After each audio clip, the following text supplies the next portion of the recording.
Could I actually get you to sign this by chance? Of course. Oh, great, you have a Sharpie. There we go. Thanks. There we go.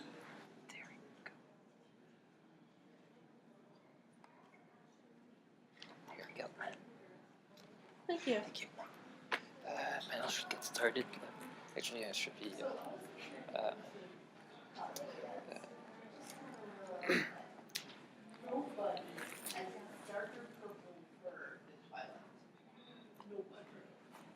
It's like either I dress up as Twilight and you won't have the hair for it, or you just you're screwed.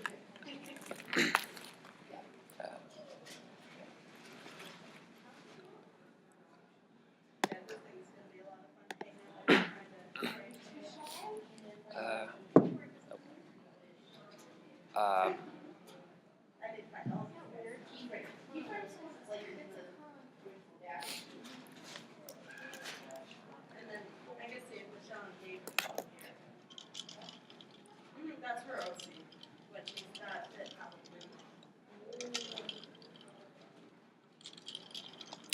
Halloween. So I hello. So I was about to get started in the panel. I'll be honest. It's been years. I haven't done a standalone panel on my own. I was always next to other panelists like Pickup PD and Crown Prince. Well, basically with other fan animators to stand next to me with those panels. And I gotta say, it's the first time since 2013 I ever do that alone. And I kind of don't want to repeat the mistake I've done back in 2013, where I basically just made a fool of myself in front of animated James. And yeah, I mean, it's hilarious now that I think about it, but oh my god, it was basically I've been in this fandom since 2013. I gotta say, the Brony fan animation community since that time just grew and grew and grew. There's a lot of things that I've seen Brony fan animators do that I thought that it could either not be possible at all because of our limited ability. Well, not really a limited artistic ability, but more the fact that we basically were just small creators. We don't have the scope that the show has for animations. So I got really impressed by what other fan animators could do and what they. So I think, yeah. So basically, I think today I'm gonna talk about basically if people want to get started as fan animators, what they. What I could suggest to them to become creators, and for people who are just curious about how we can go with that process. So I'm gonna show you some files of some scenes about of some of my projects to just show some challenges, and documents has nothing to do with anything. So I'm gonna go. Actually, I was about to show you a preview of an animation I've been working on since December. It's a show style animation about Princess Luna and another character that I won't reveal now because, I mean, if you've already seen the animatic that I released back in December, you might already know. But actually, do you think we can get another jack? Because I could put my microphone in. Yeah? Are you talking about your animatic for Luna's determination? Yes. It's not finished. I've been working a lot on it, and I had some moments where I was not completely satisfied. But I think you should enjoy it. It's the preview, so you're gonna see the rough edges. You're gonna see the scenes that are simply not done yet. But yeah, I think it should give you just a good idea of how how fan animations just start. And but yeah, I was wondering if actually, is there a way to plug another jack? Because I don't have. Well, I have the microphone, but I don't have.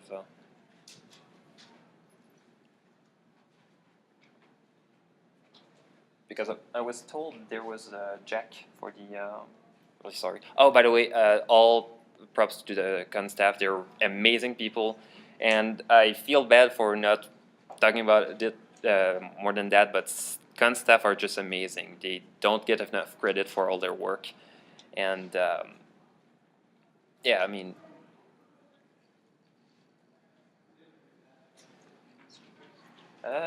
supposed to have, unless because there's this bag. Yeah. Could ever be.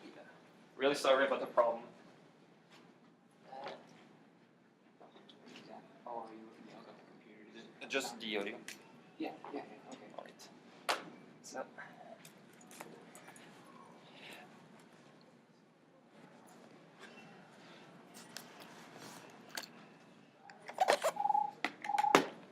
Sometimes you get those moments where you realize how important some things can be. All right. Closer to you. Oh, thanks. Great, thank you. All righty. That made a sound, right? Uh, We're not getting anything? There's an audio in. Wait, FX Master. Is it actually turned on? Microphones are good. Repeat time. Right. Volume, master volume. Is there a switch at the back? Let's see. Switches. Yeah.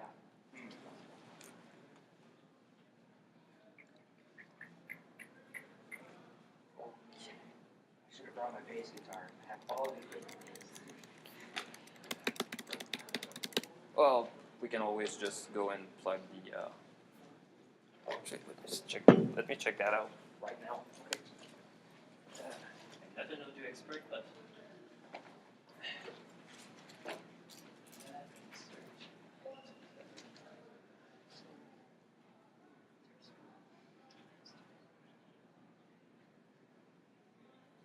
all accounts should be okay. Levels are fine. Everything's in. The power button is the power lights. I mean, worst case scenario, I can just go and do just put. On.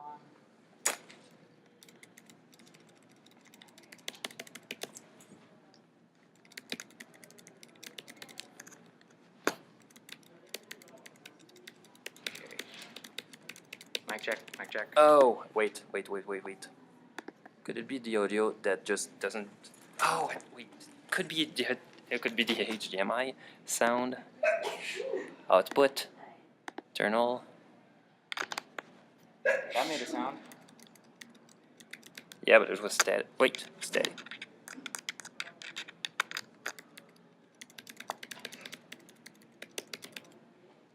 Okay, that's weird. Let me test it out with.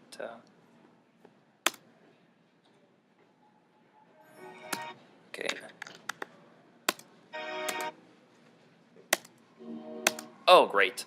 Yes, the speed's down there. Yeah, there we go. So, really sorry for all the technical problems. I've never had, okay, except at BronyCon 2013, where they kind of forgot to tell me that the cable for the laptop was too short for the for having my laptop on me. But that's a separate story. Could tell at another time. So, hope you enjoy.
So yeah, so as you might see, the animation is a mix of very smooth scenes followed by some very rough, some very rough shots with just key poses and barely.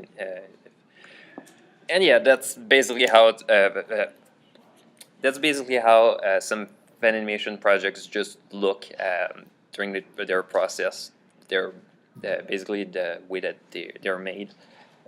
One thing that I thought for a long time, and I've made a mistake, I thought that to keep the continuity, I had to start with the very first shots and to just keep on going, following the continuity of the way that the animation just went.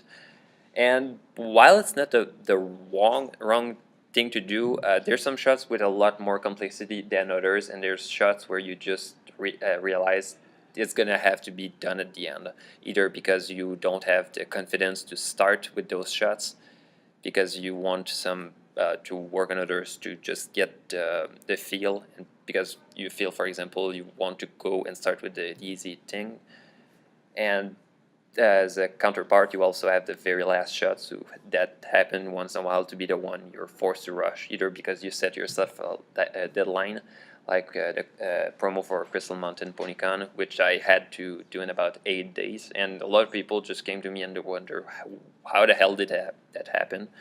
And basically the way I did that to make it in like 8 days, when my very beginning in fandom would have taken me over a month.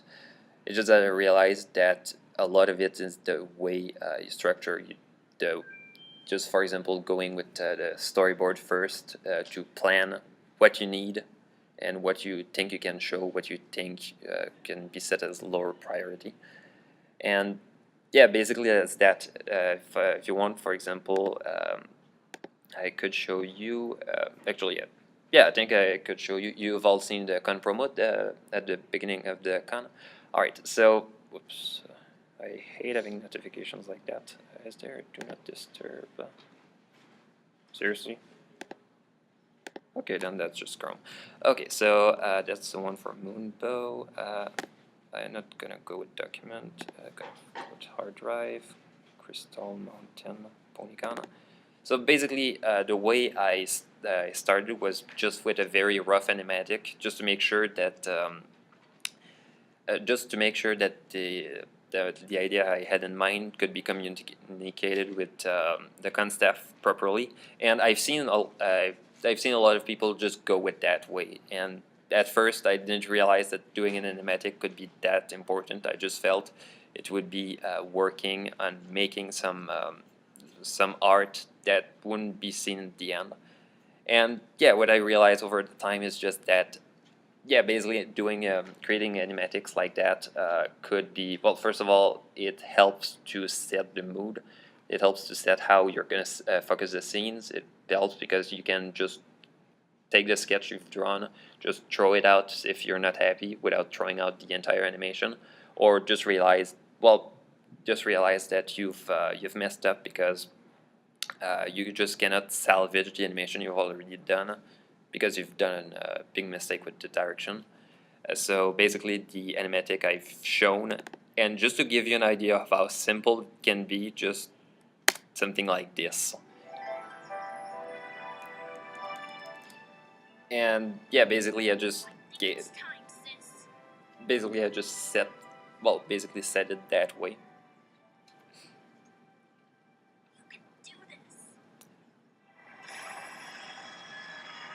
And yeah, I will spare the last because it's about a minute and a half.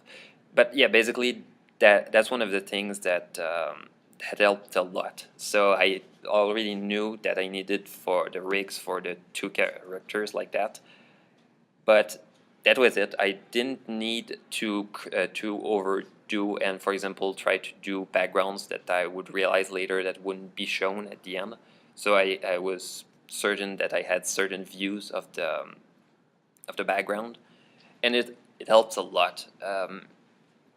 And yeah, basically that's one of the mistakes I've done. For example, back in the days when I worked on Project Undercloud, oh my god, I'm getting a bit nostalgic about it, but I basically started with background because I knew that the scene would happen with in Ponyville.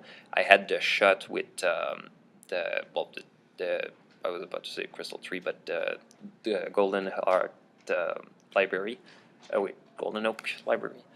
And yeah, basically I knew that it would be that kind of view, but I didn't know where to stop. And that's the thing when you start an animatic, you know exactly that I don't need to do, for example, I can skip the left and the right, that background, and just won't have to worry about that part. And a lot, it's actually, I'm thinking, a lot of filmmakers have, well, basically go with that solution. They have this shot set in, at first. So you basically just make a very rough animation of how you want the animation to look like. You might have something that looks completely different, but that's a very, very, very effective way to start an animation. For example, if you're starting as a fan animator, to get your ideas. For example, this scene that was changed in background. This one I already knew how to set the shot. I knew what I needed. For example, I needed to have him just turn around to look at his flank because the cue mark was glowing, then to turn.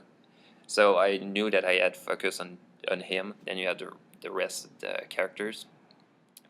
And basically that's a way you can get started with animation. You just go, for example, and let me create, just for example, you go first, I'm gonna go with the actual format that people use in that. So yeah, basically you have a scene where you have a character that stands like this. And seriously, it doesn't need to be too complex, just kind of the feel of how the anatomy should be like. So you have, she looks, for example, and right now I'm just trying to figure out story, this shot like this. So I have the legs, I know that should be set like this. So she looks at, let's say, a painting like that. Just that. And actually I'll just set it like that. And you just start with that scene. You just get the idea. For example, you have the one thing that I recommend, go with multiple layers. Distribute to layer.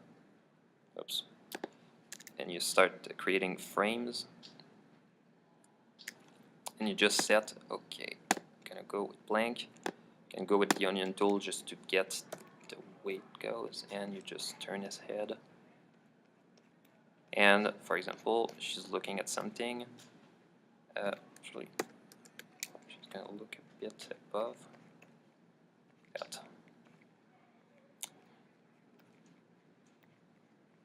So you get that.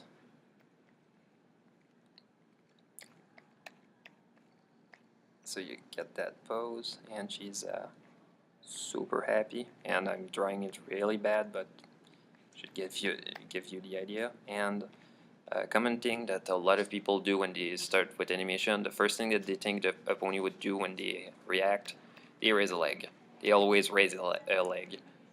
But I mean, that's not a bad thing to have that kind of reaction, because I mean, as humans, we kind of work with our arms, or we just, for example, talk with our hands, and also we get the so we get that kind of reaction. You basically just have to figure out how you would do that, or someone would do that. You, for example, the character, the way. For example, there's some characters who just, if there's someone who's just gonna try to talk to them, they won't react until they won't really care, or they're gonna turn their head very slowly. And there are some people who are gonna be very overreacting, who's gonna turn their head in very, very, very quick manner. And yeah, basically you have to set the way that they would do that motion, depending not only on the character, but you also have to worry about. Okay. Anyway, that's basically the process right now, just for making an animatic. It's not really much of an animation as it is, but you already get the timing from that, and that's one of the things that I didn't realize for a while, because I didn't do storyboards until 2014. And yeah, it's 2014, but I've been doing Funimation since 2008, which means a lot of years of making mistakes. But then again, I was doing sprite animation, so it was not was making a bigger mistake. But yeah, basically the way you set that kind of animatic, not only do you have a template to know where to put your characters, because for example, if I just take that scene and I want to just do that, I can start. Well, first of all, doing that in Flash lets me just take the rigs that I have made, just set it and pose them for that pose, and yeah, basically doing that. And yeah, a lot of people I've seen who wanted to start with fan animation, they didn't know where to start, and I was always telling them, yeah, you should go with doing some animatics. Not only is it going to let you try to draw a bit, and when you draw, you get to create new poses instead of because there's some people. Actually, I can show you how they can do the wrong thing. Actually, kind of open. Okay, so basically, and yeah, I was part of that. All the mistakes I'm talking about that people make, I've made them. So I can't. Well, I kind of get the way that they the way that they did the reasoning for that. But basically, they just cancel. Basically, they just take the rig, and a lot of people just take them from DeviantArt, which is not a bad thing. Just make sure to credit the people that made those rigs, and try to make it not just an animation with their rig. Try to put your own. And yeah, that's a rig I've built a long time ago. Basically, a 360 of the character, and basically, what some people are gonna do, they're gonna actually. I'm gonna break it, since they're gonna just take a different frame. They're gonna start just making a pose by trying to twist the pieces, and that's not a bad thing, but it's gonna make some very, very, very stiff shots. One thing I really recommend is that instead of going with that, they could just it's really hard since I have only one hand, because it gave me a... But yeah, basically what I recommend is really just try to think of a really... Well, try to think of your pose, and to think of the way you're gonna set it. For example, if I'm gonna go with Luna, just kind of...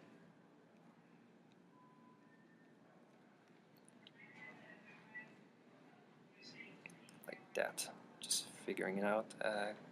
Very yeah, like that, and like that. I have a curve. Yeah, well, something I've been told a lot when I started, instead of just trying to create by taking the pieces and just trying to make them, for example, I have the neck that connects like that, and the body, to actually go with a curve that actually makes feel like there's motion. So for example, since it goes in that motion, you follow like that. To follow that piece, you have those wings that go in that direction. You have the tail, for example. Might not be realistic, but you get that pose like that. You just try to follow like that. And for example, might curve a bit the horn. And yeah, a lot of people, well, I saw a lot. I do that too, but they tried not to modify too much the poses of the rigs, and they're gonna think that if they try to modify too much the proportions, it's gonna look uncanny, but it's kind of the opposite. In the show, there's a lot of situations where they don't care about staying on model with the characters. It's just kind of ironic, since they use Flash, because Flash is a tool that is known for shows where characters just stay on model. You have just the character who just talks, the body moves a bit. He's always on that 3Q angle, which helps to because not only the character that just looks to the side, but not too much, so you kind of see his face properly. Just thinking of stuff like Johnny Test, which is also animated in Flash. But Flash should not be regarded as a tool for making shows that look lazy in that way, because Flash is just a tool. It's basically just a way to make vectors move following a timeline, and you have some stuff like, for example, if I want to get this character to move, for example, I can just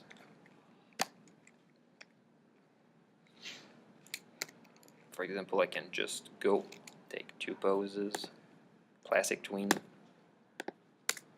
and basically I just have something that was already animated. It's very simple, but basically Flash, a lot of people think that it's just tweens where you have one part of a character that just moves from one point to the other, and that's it.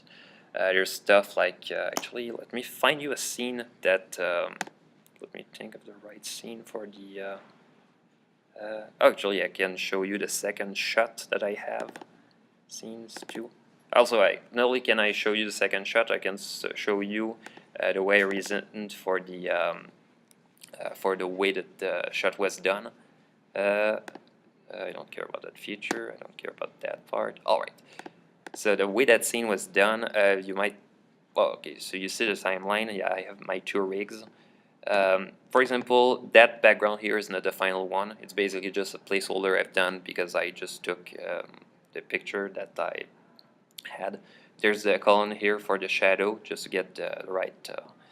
And the reasoning I had when I did that shot is that you have your character that looks that way, but basically to the right, just to make sure to connect with the previous shot, which is basically.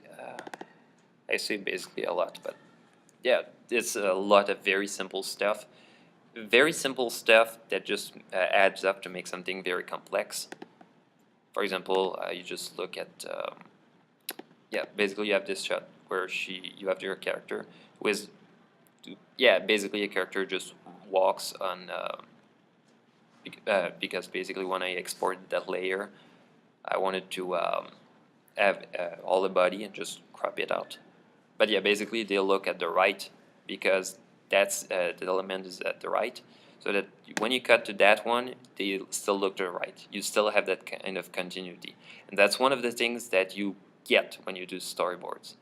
And so yeah, you have that shot here, where you basically the whole shot was done on tweens, but the tweens, the way they were set, they had that kind of curve with the ease, with instead of going just mechanically from one point to the other, I really had that feel that they would start slow and end either slow or end very fast, for example, because yeah, movement is a lot of that. Because they'll think that you have that point here, then the logical conclusion is to, when you're in between it, to put it right in the middle. It's a very linear way to think. If you want something to have an impact, you want something to punch, you don't just go at that speed, you try to hit, and you don't try to slow down. For example, if I go and I just stop, just slow down, I don't feel, basically I don't feel that impact that way, and it's a lot of that when you go with animation. And yeah, Flash helps with tweens because you set one point to start, one point to finish, and you tell them to figure out the rest. But you have the easing, for example, this one that is minus 100 hen, and yeah, basically that's the way you curve it. So for example, you have this shot. Let me see if it's gonna run at full speed. And yeah, basically there's that. There's a slight delay in time. Actually, let me show you that part. So there's that delay in time where some of the pieces, for example, the back of the body just goes slow, with a bit of delay, just to make it feel like there's more weight. Because if I remove that, actually, I think I could show you what happens if you removed it. if you remove it like that,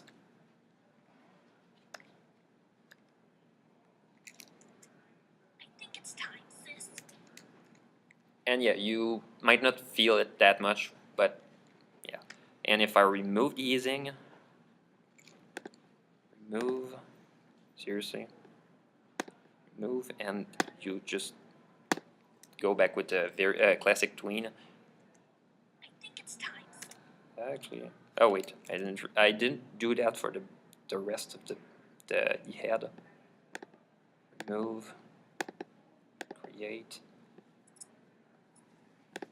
remove, create. Yeah, I basically do that because it's gonna set back the settings to the one default piece and classic. Remove.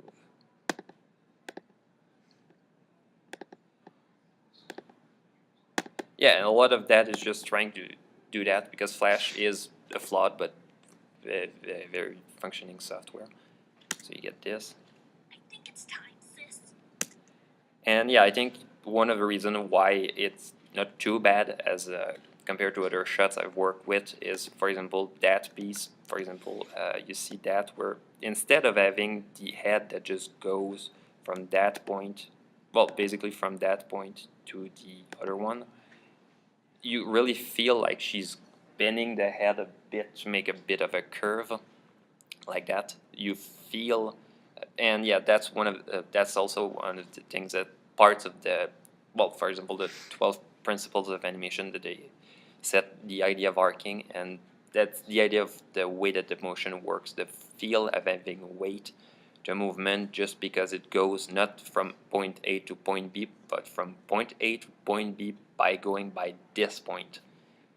So if, for example, if I set that tween to go up, well, to go from basically doing that curve, but without doing that little movement before, you wouldn't feel that she's really, going like that instead of. And yeah, for you had a character, for example, Mod Pie. She could do just that movement. It just feels mechanical, and it fits that character. It fits that context.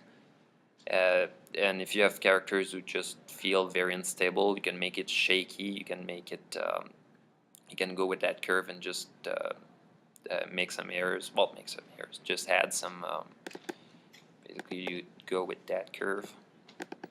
So instead of going from that point to that point using just that, could go and do this, like this. And yeah, basically you still have that movement. You still go from point A to point B without the. And that's that's one of the things with animation. You just feel the. And basically that's one of the parts with, and that applies to every type of animation. It can go from 2D to 3D to traditional, and it's what's gonna give that flavor to the way that they move. And that's one of the things that a lot of people started realizing when they started working with rigs, because the very first rigs were very simple. There was just one angle, and basically the first animators thought that they could, well, that it was mostly motion graphic where characters could just be tweened from one position to the other, and you'd understand. But animation started getting that subtlety after a while. And there's other stuff. For example, if you look back at shot shot 1, you can clearly see the lack of shading. And if I go back, that basically shading, I don't have the software for that. Well, actually, I have the software, but it's gonna crash that computer. Yeah, I don't want to talk too much about compositing because that's related to animation, but not that many animators actually use compositing. For example, if you look at Gen Animation, every single thing he does is done in Flash. He doesn't go and put some filters above it. And well, it always depends on the style. With so yeah, with Flash animation, you get you get that look with flat colors.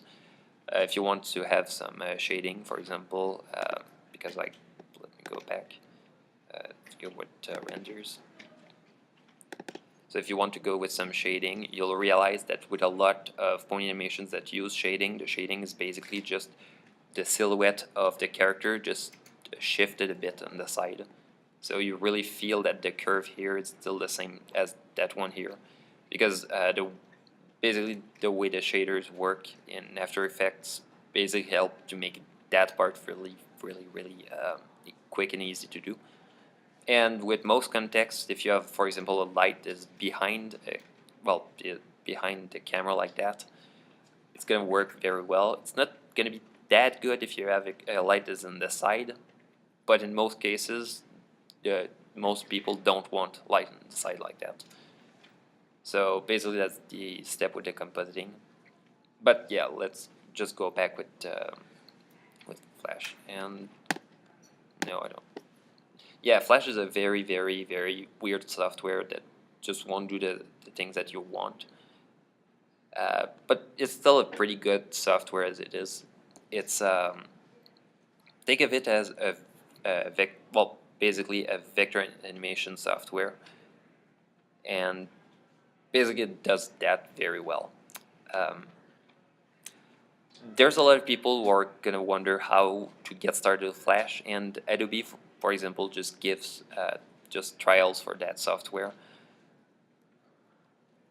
It's about 30 days if you want to get started with that.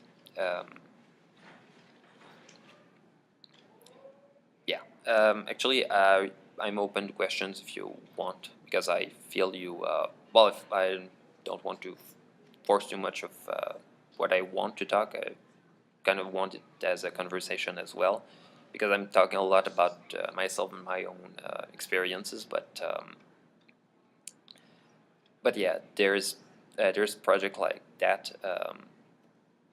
There's been project like that, and, where I've learned a lot. For example, you've seen Good Morning Baltimore. Basically, I worked on it when Picapedi invited me on that project. We worked for like 2 months, and it was a lot of things I've learned with him, like the way he handled lighting, with the shots that used lighting, the way he handled pipeline, to just make sure the pipeline would run and would keep on getting the right things at the right moment. The things we could cut that would not impact the quality of the project, so we could actually put that time on things that actually mattered. For example, there was one shot where he actually, let me find if I still have the because one of the shots I've done was the shipping shot, where you basically just have 2 characters. Actually, let me find that shot. Basically, the shot that he gave me is it one? Actually, is there? Oh shoot! I don't have the animatic for that. Well, actually, I have, but it's not in that file. Yes. Yeah. Seriously, my organization for that project was terrible. What I really recommend is. Well, a lot of animators just go with one file for the entire project, but there's also animators who just realize that their project is too big in scale, so they're gonna go with one file for every shot, and basically they're gonna render all the scenes later and just put them in editing software. I found some kind of workaround with Adobe Premiere Pro CS6, where it would basically it would take the SWF file, which is the vector animation output file that Flash creates. Basically, it just takes that file and just takes it as it is instead of, as a video file. So I could just edit with those previews. So I could just continue with my scene and just update the project as it is. It doesn't work with compositing, but that's a completely different story as it is. But yeah, basically with that you have all those files that are all scenes, and I hope I still have the.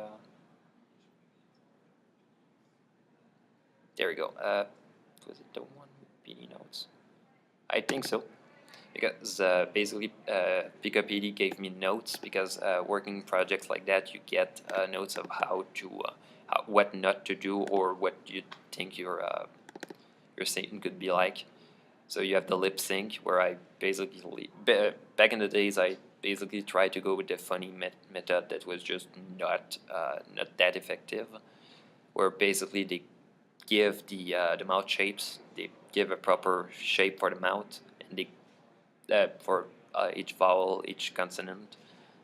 It kind of works for 2D. It's terrible for 3D. Never ever ever do that for 3D. But acting out the scene when trying to get with the tone and the feel of the scene, as the voice actress made that to be, is so much more effective because you know where to cut and to because yeah, one thing that he really told me, because I made a mistake in the first shot, was that the character was just trying to mash potatoes, just trying to open and close the mouth so quick, and he just told me no, just when you just have too much, go with how you feel the mouth would act instead of going with how the mouth could technically go.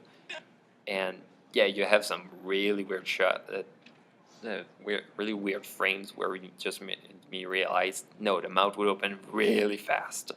You just told me to get that punch because, as I said earlier, with the ease, that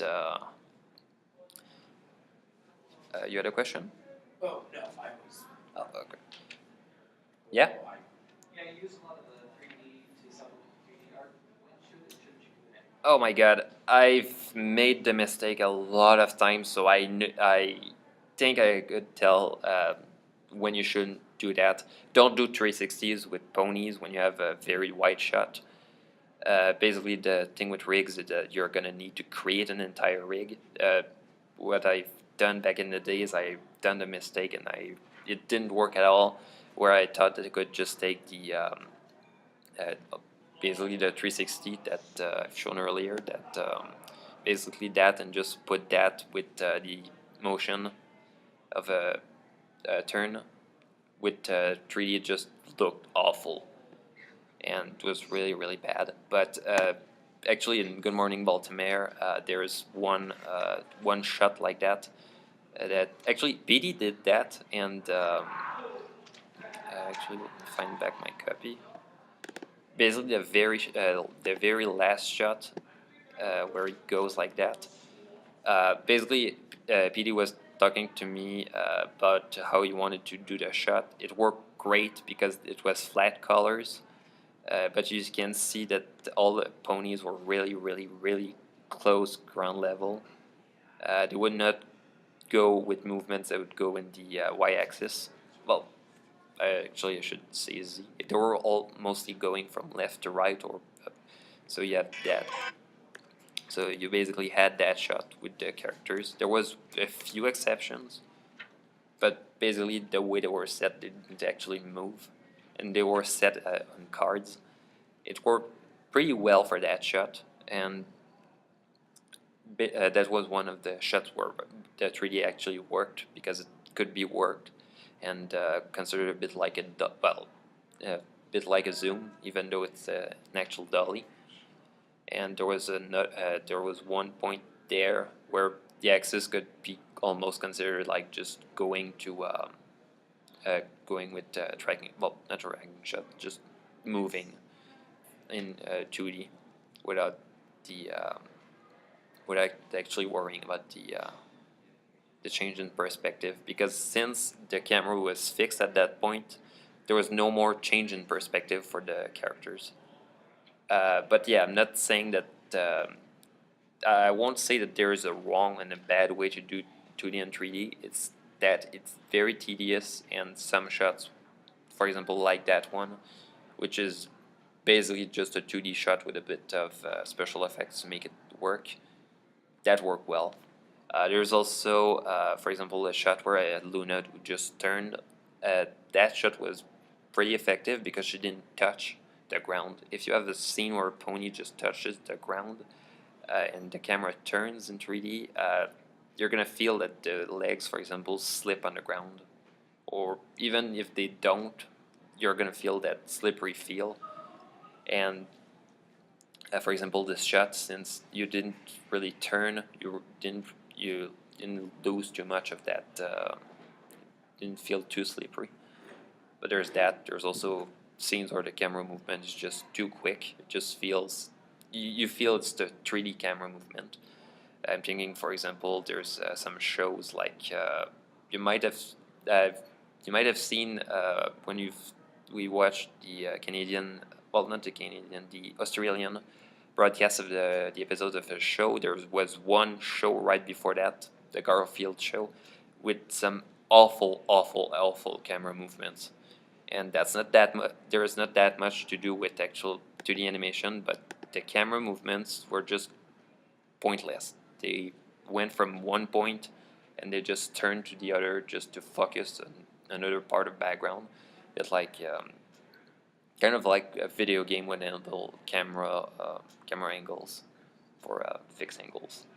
So yeah, basically, if the camera movement is pointless, it's not that much worth it unless you really want to get a scene that feels 3D for, well, because you feel it's gonna look great and you think it would add, but that's basically that.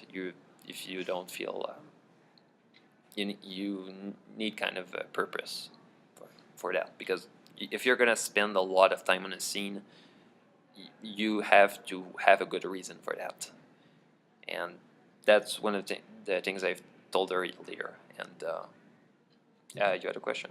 Yeah, are there like references from like other things?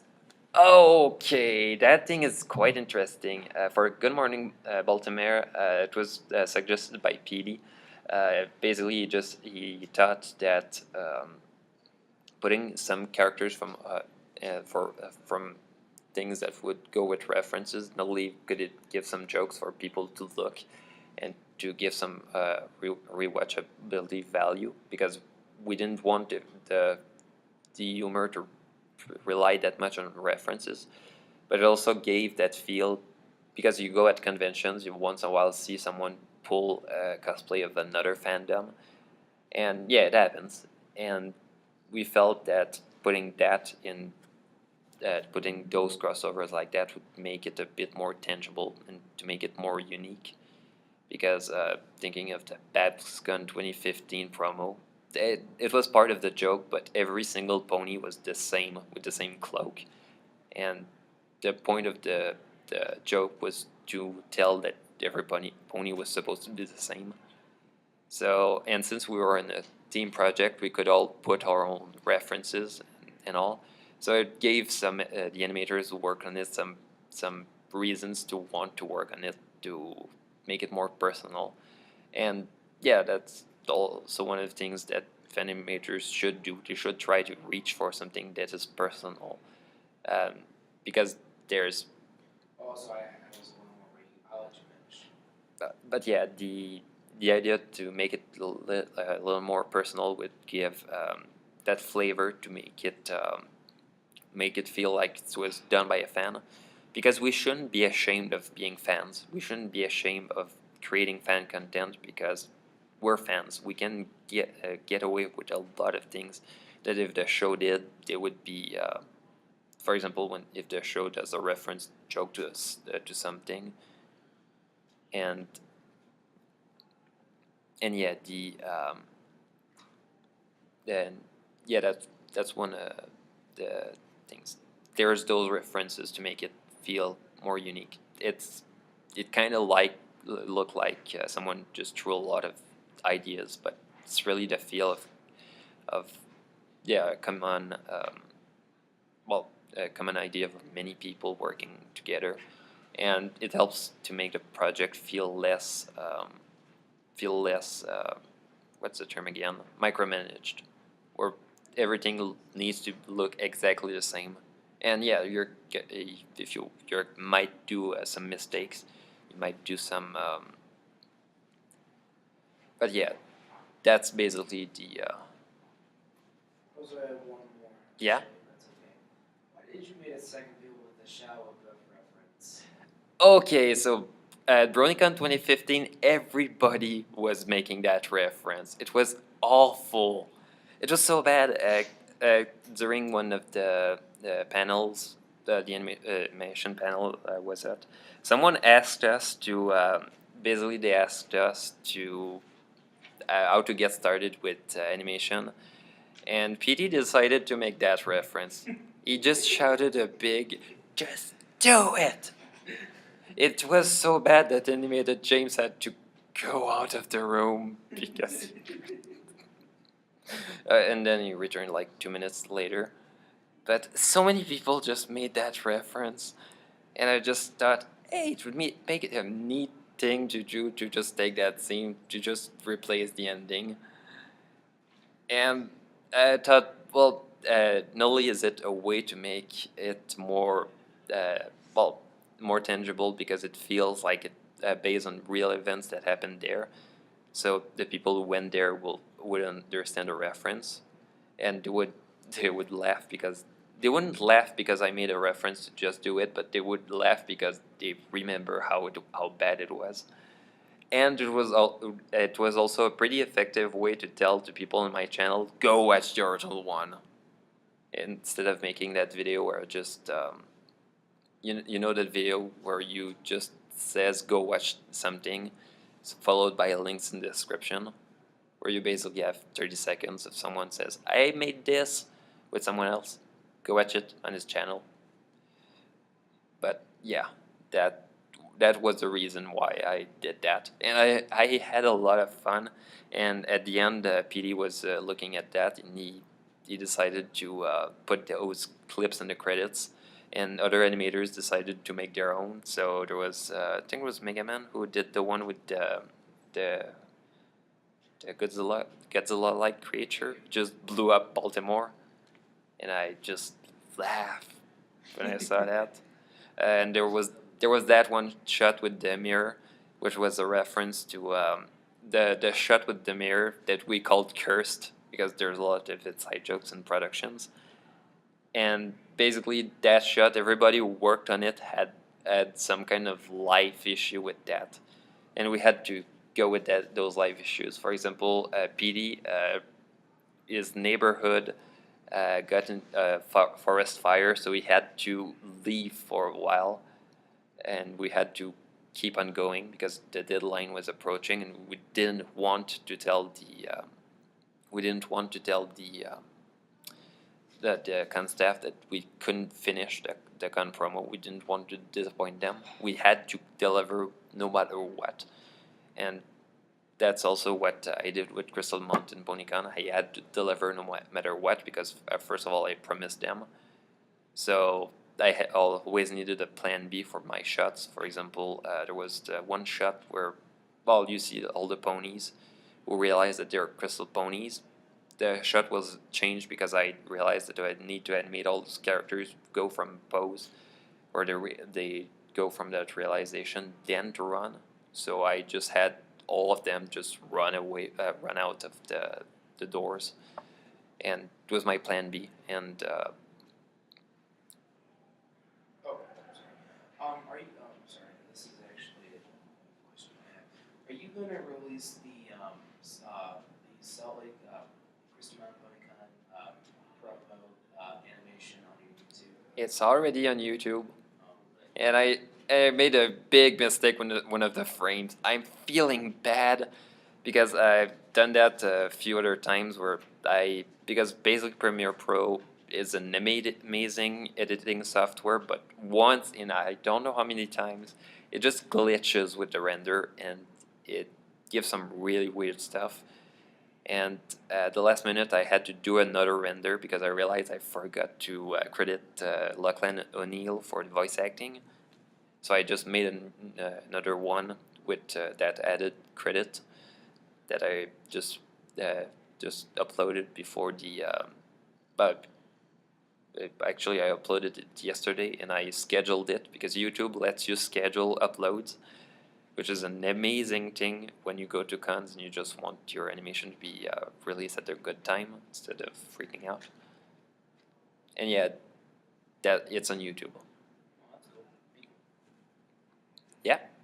So do you have any funny animations that you watched that you want to show us? Oh my god, let me think. Oh, PD has mocked me a couple of times for one of the scenes. Let me see. Basically, I was working on the griffin scene, and the reason why he makes so many references to griffins with me is that the shot where, basically a shot where you had the griffin, was it that one? Yeah, that shot. Basically, the original scene was supposed to have the griffin that would look more like his animatic. So I tried to make a griffin of my own, and let me try to find it. Seriously, yeah, Flash is really bad when it comes to that. Credits, announcement, art.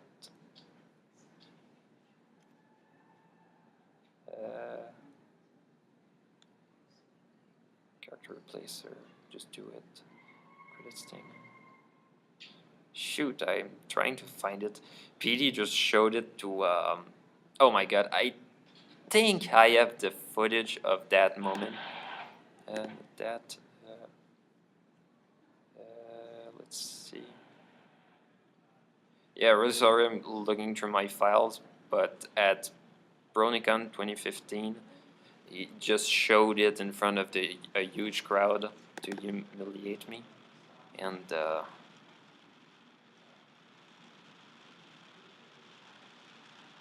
actually, I think I can show the shot. Was it this one? I think so. Page 38. No, SH. Yeah, I don't know why he went with SH for the. Yeah, that shot. I think I have the original one in the library. Nope.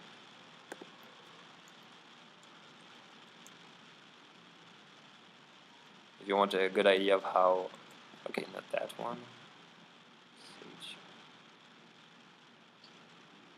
Okay, I think I deleted the file in.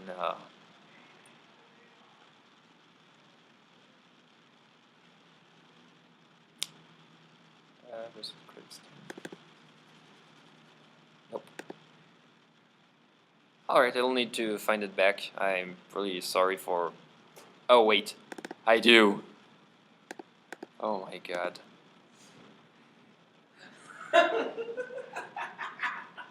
And for my defense, the one he gave the one reference he gave me looked like this.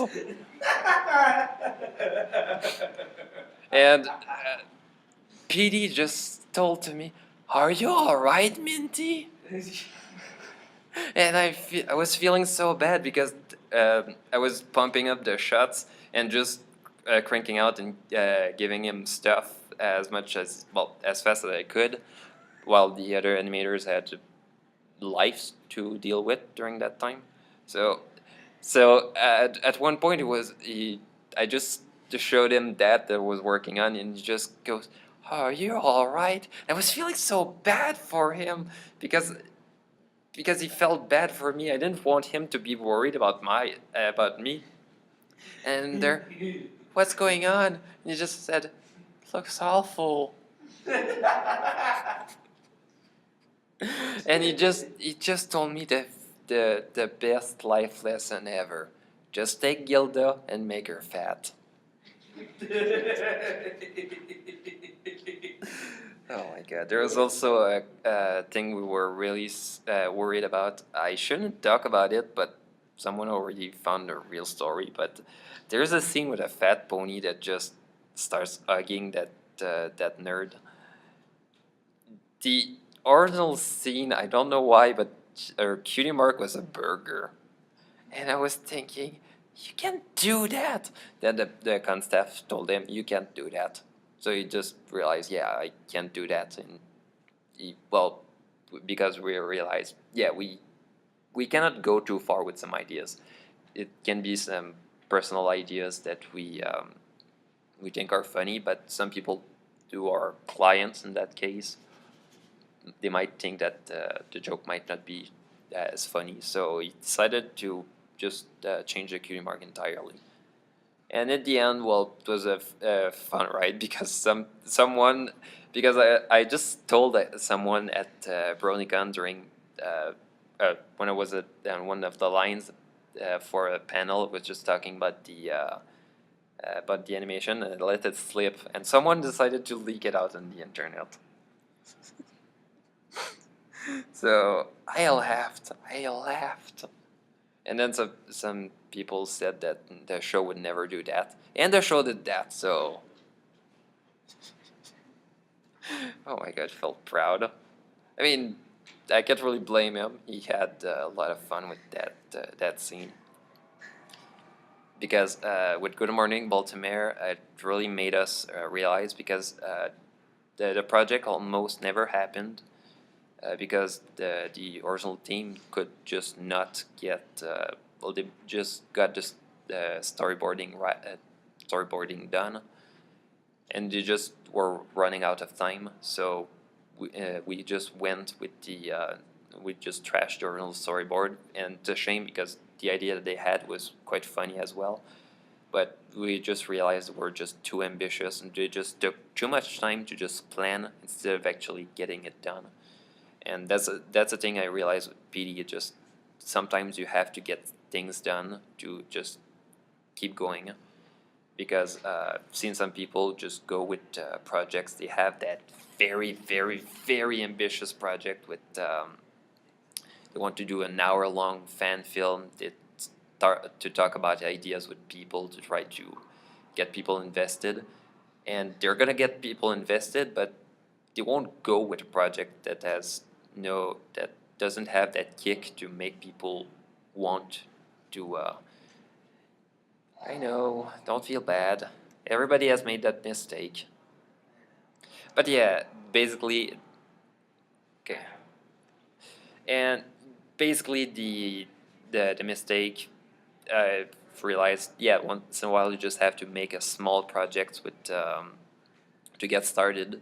Something you're gonna be able to do, and it's not gonna be big, but it's gonna be a lot bigger as it is than anything you could have done just by trying to dream big. Like, for example, my first pony animation I've done was about like 6 minutes, and it was not ambitious at all. A lot of the shots were just derby hoofs just standing. Star Swirl! We're talking about you. But yeah, the animation itself was very simple. I just got a bit of voice acting. I didn't know how to lip sync, so I thought, well, gonna make it a narration and just try to design it around what I knew I could do and what I didn't know.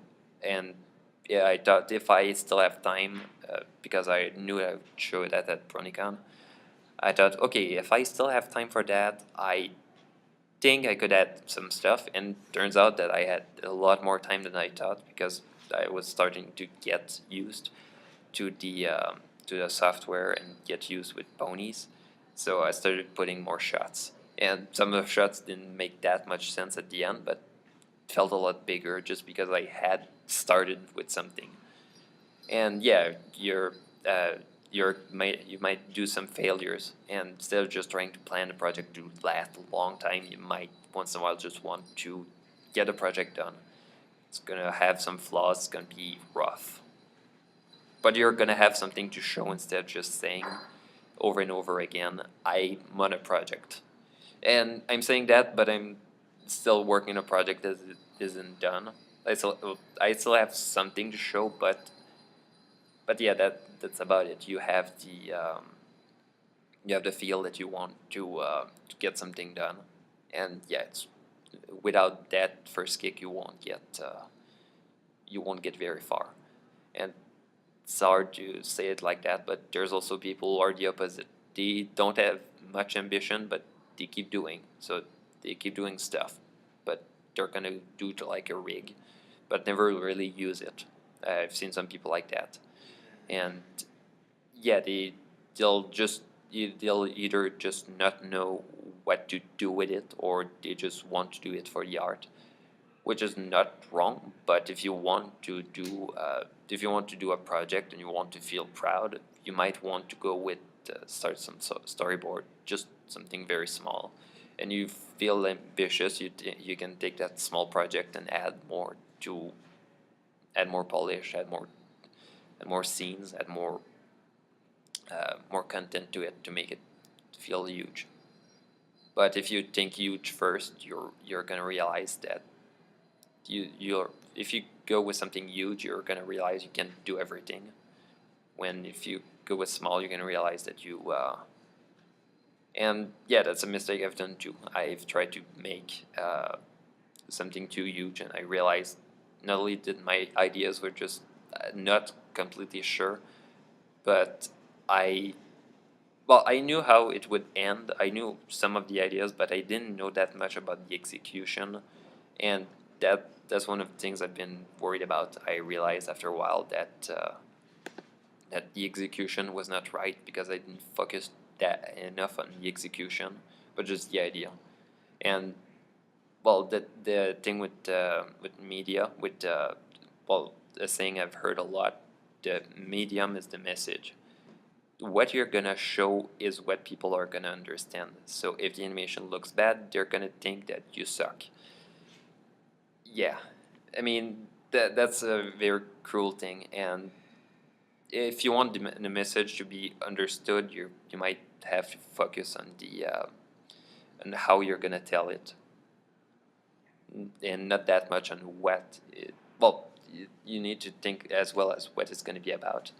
But there's gonna be people who just will think about what it's gonna be about and think that the message will just go through instead of starting some animatics I say animatics, but it can be storyboards, but set how it's gonna be done to then show that to people, get their opinion, get their feedback, and don't be afraid to go and ask for feedback. Not just to animators, but friends, because friends also, I say friends, but also fans that you have, and just to tell them that what you want to do, and to see what they think of it, and what they by the way, am I? Yeah, I think I'm going overboard. So actually, I'm going a lot overboard. So yeah, don't be afraid to show your animations to people and to get their feedback on. And yeah, basically I'm saying that for animatics as well, because with an animatic it takes a lot less time than an animation, so you can show it to people to get their feedback, and then basically that you get their feedback before it's too late to change it, as I said at the beginning. So yeah, that's about it. I think I've been a lot over my schedule. I'm quite impressed you didn't tell me I was doing something wrong, like, trying to. You're still, I mean, so long as we end down, pretty much, Yeah. we're still good. Yeah, I mean, I also was invited by someone else to another panel, so I don't want to overstate my welcome here. But yeah, thanks for not trying to push me away from the. It's a really, really great feeling compared to the last time I've done that with where they basically, instead of going with a panel that was too long, they cut it short by about 45 minutes. It was an hour and a half. I went there. I was late because my previous panel was, and they got the schedule wrong. I don't know how, but they got the schedule wrong. I got pissed, but I mean, that's life, and mistakes happen. And it's a bit like animation. You have to learn from your mistakes, or take that mistake and take it as an opportunity, like Derpy Hooves, who was basically just someone who messed up an eye and just realized, hey, a pony with strabismus is a cute idea that could happen, that could be an interesting way to make a character, and a lot of people just went with it. They put their own flavor. There's some people who did some very cute, very funny animations with Derpy, There's some people who did some more tragic stuff, and I think it can be both, and that's one of the things with the fan animators, Yes. is that you're adding your flavor to something that the show will probably not cover because not only do you want to share your ideas, your message, but you want people to enjoy a different view of a piece of media. So yeah, that's about it. I well, I hope you enjoyed it, and I'm gonna have a general animator panel tomorrow. We're gonna talk about. I'm gonna talk a bit more about the production of the promo, and I'm gonna be with the director who also worked on the promo. So it's gonna be a bit more something a bit less informal and more. Yeah. How many panels do you have left? I have Cards Against Humanity tonight. I have the content creation panel tomorrow with me, Lost Narrator, Magpie, and Silver Quill. I have the general animator panel. So this was your animation panel on this. Yep. Alright, cool. And I have Artist Tragic, which is going to be fun. We're going to talk about the weird stuff. Yeah. Great panels, by the way. I mean, Thank you. It was really helpful. Actually, very helpful. Thank you.